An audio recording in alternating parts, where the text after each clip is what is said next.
Hello everybody, this is David. Welcome back to my channel. This video is the next video in our series, The Christian Ethic in the 21st Century, and we're currently looking at the world of work. And in the last video we looked at issues and problems in the workplace.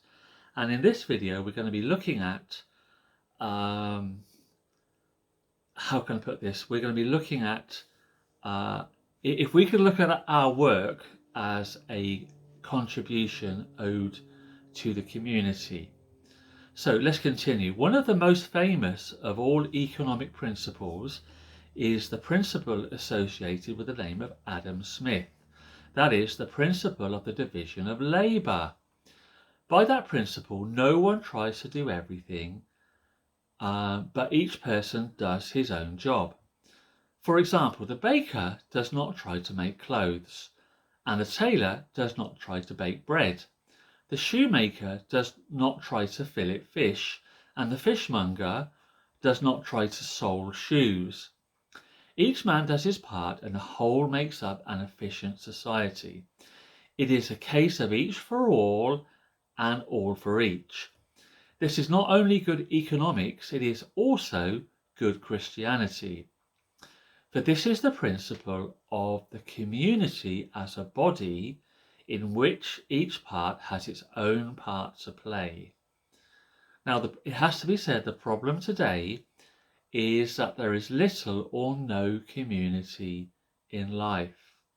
Each section of the community is out to further its own interests, often regardless of the interests of the other parts of the community. From community we could also say society, and it would seem always regardless of the interests of the community as a whole.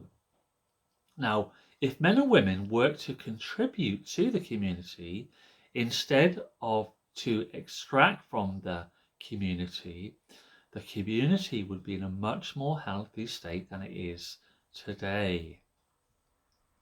Now, it is easy, and to be honest, it's unfair to point out all the faults and to give the impression that the duty is all on one side.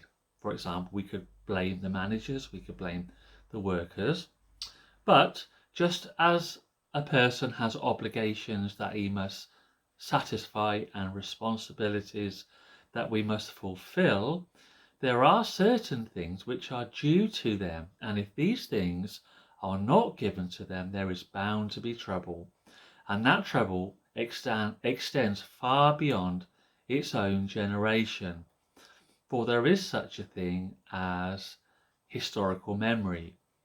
For example, we see historical memory at work in animals. For instance, a dog will turn around and round before it lies down to go to sleep, because at one time its ancestors lay down in the long grass and they had to make a comfortable hollow before they slept.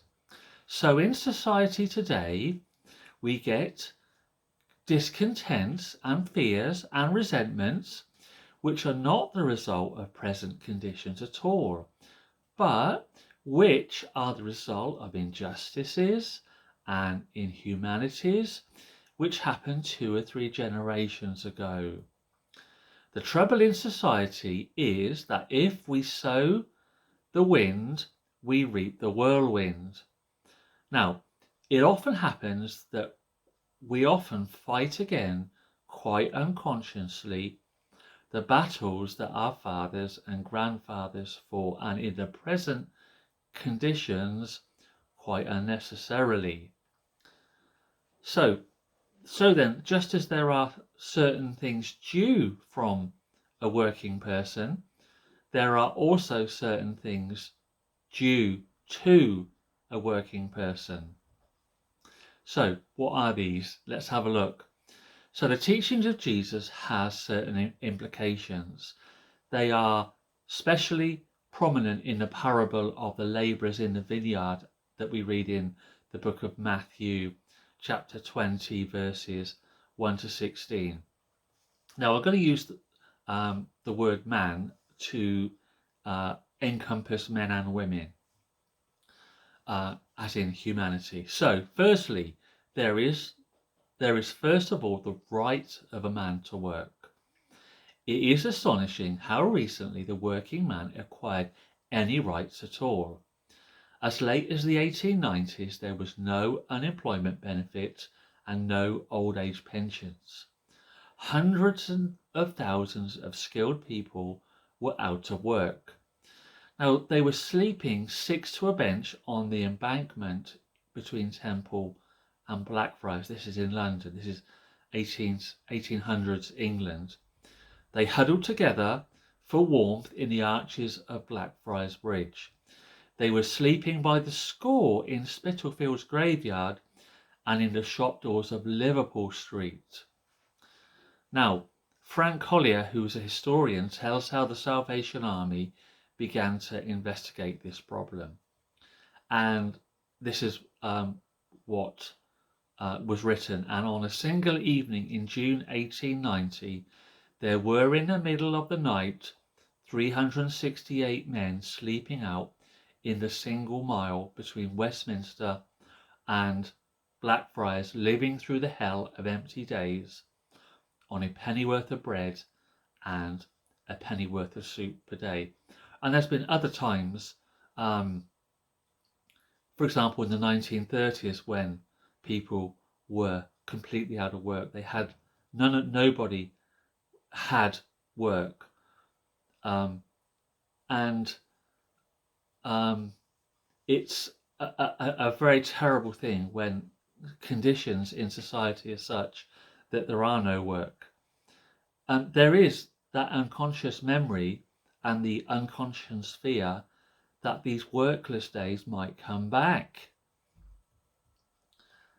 It's a very real fear in some parts of the country. Okay, secondly, there is the right of a man to a living wage. Now, again, in 1890, Richard Collier quotes an instance of a mother and two children under 9 years of age, working 16 hours a day to produce 1,000 matchboxes for a wage of pennies. Now, granted, things like that cannot happen now, but it happened, and it takes more than one generation to eradicate the memory of that. Thirdly, there is the right of a man to reasonable working conditions. Now, this was something 80, 100 years ago, which did not enter, even in the 1970s, I would say, which did not enter into an employer's thinking. Again, let's go back to the 1890s. Richard Collier tells of how matches were made at that time to sell at a penny per dozen boxes. Now, at that price, they had to be made of yellow phosphorus, of which 3 grains are lethal. The workers dipped the matches in the phosphorus, and that work put them in peril of their lives. They would touch their faces. They would think that they had toothache, but in actual fact it was the phosphorus attacking the jaw. Soon the whole side of the face turned green, then black, discharging foul-smelling pus. Now, this was called phosyjaw, which was necrosis of the bone, and the one outcome was death. In a workshop in which phosphorus was used, he writes, if the light was put out, in the eerie darkness, the victim's jaw, even her hands, glowed greenish white like a ghost's as the phosphorus rotted her while she lived.